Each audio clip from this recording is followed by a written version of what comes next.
In this video, we're going to talk about environmental concerns of organohalogen compounds and that relationship with the ozone layer and the reactions.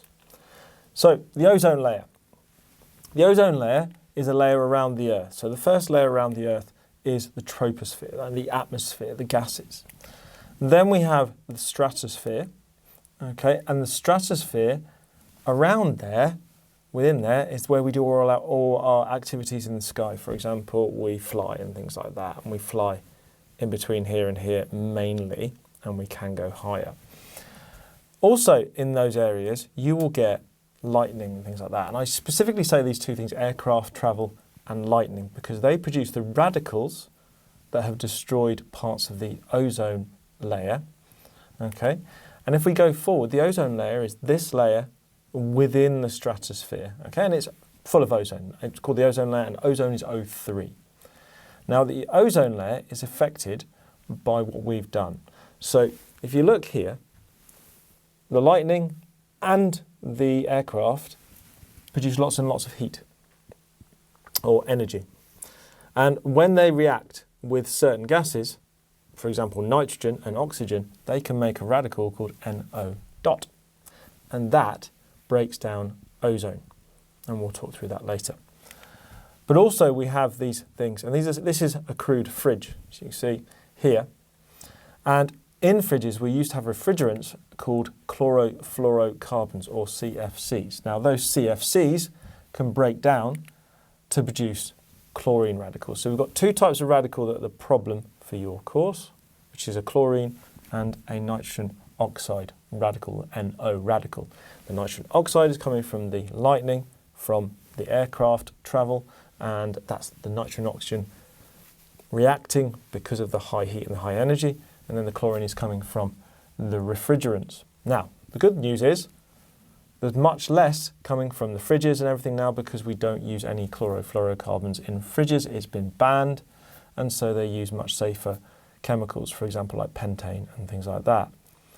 Okay, so now let's talk about how we can form and break the ozone and how these two radicals are causing such problems in the ozone layer. So we start with oxygen in the atmosphere, and then UV rays get absorbed by the oxygen and it breaks down into radicals. You can see 2O there from O2. The radical that's produced then reacts with another O2. So we just take one of these and react them with another O2.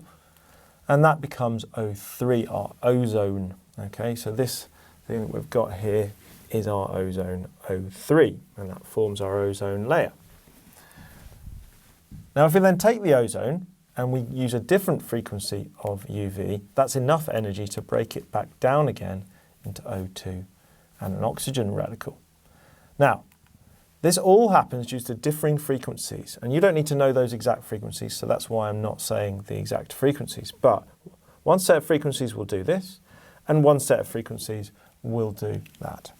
Now, if we then take this and we simplify it a little bit and say, right, okay, so we have O3, like this, and then do a reversible reaction, okay, and then that goes to O2 and this O radical. Now, I haven't put a dot on the radical just because there can be two single electrons on the oxygen, and because there's two single electrons on the oxygen, I'm not going to draw two dots. So in your course, they let you just draw the O without the dot. Okay, so basically what it does is the O3 will turn into O2 and O, and then it turns back into O3. And this does it relatively similar rates of reaction going that way to going this way, which means the amount of O3 stays relatively the same until we came along and started messing with it, and that's what we'll go through next.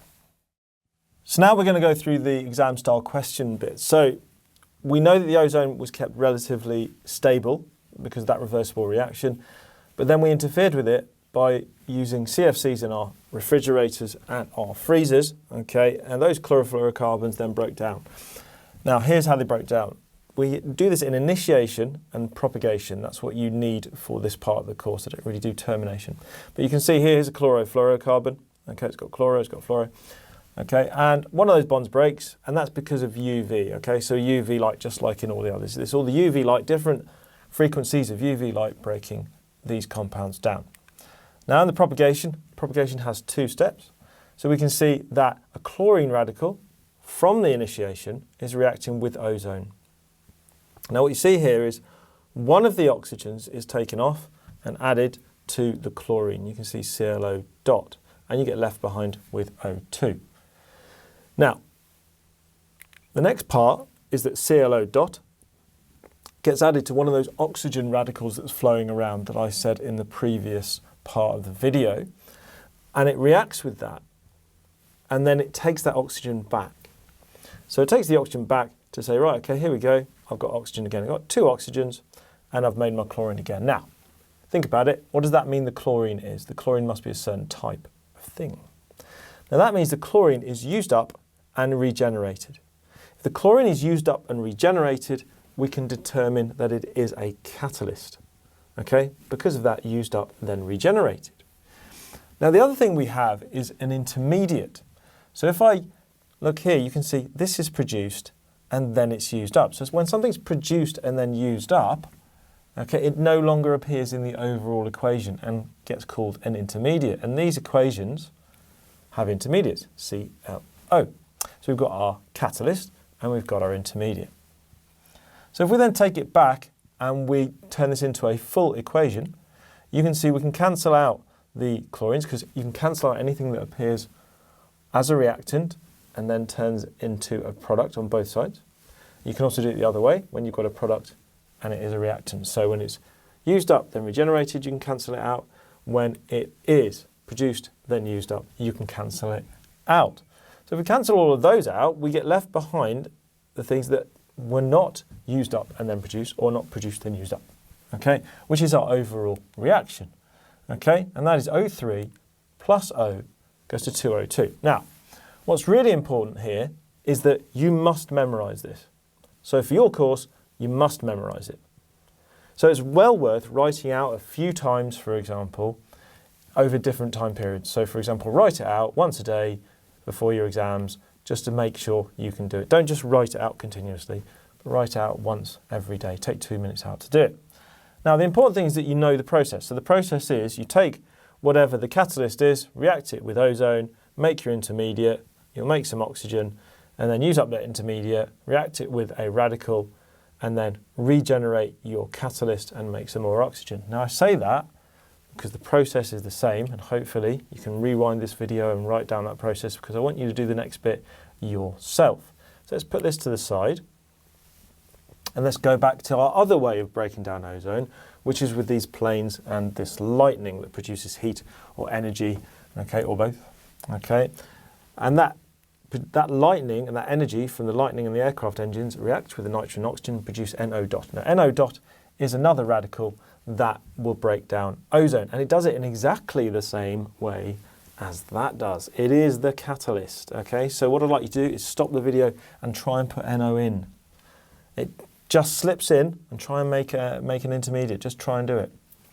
Okay, if you can't do it, or you just want to know the answer, here we go. So NO dot plus O3, and see it does the same thing. It takes the oxygen away from the O3 to make your O2. So we've done the same thing as we did before. You can see down here, the O3 has had an oxygen taken away from it to create the O2. The O3 has had an oxygen taken away from it to create the O2. So the other oxygen must have joined on to the NO, okay, to create NO2. Our next one, we add it to a radical again, and we get NO. We regenerate our catalyst. Our intermediate is used up, and we get the same equation. And it's exactly the same as what you do with chlorine. Same process, just take an oxygen off, make the intermediate, make O2. Use up the intermediate, add the oxygen to another oxygen on the intermediate to make O2 again, and you'll regenerate your catalyst, and your overall is there. Now, these are often multiple choice questions where they say, what is a propagation step for the reaction of a NO radical, okay, with ozone? And they'll have 4 different ones, and 3 of them will be wrong, and 1 of them will be right. So this is how they do this normally. They don't normally get you to write it out. It's like a 1 mark MCQ, which of these is right. So you have to know each step.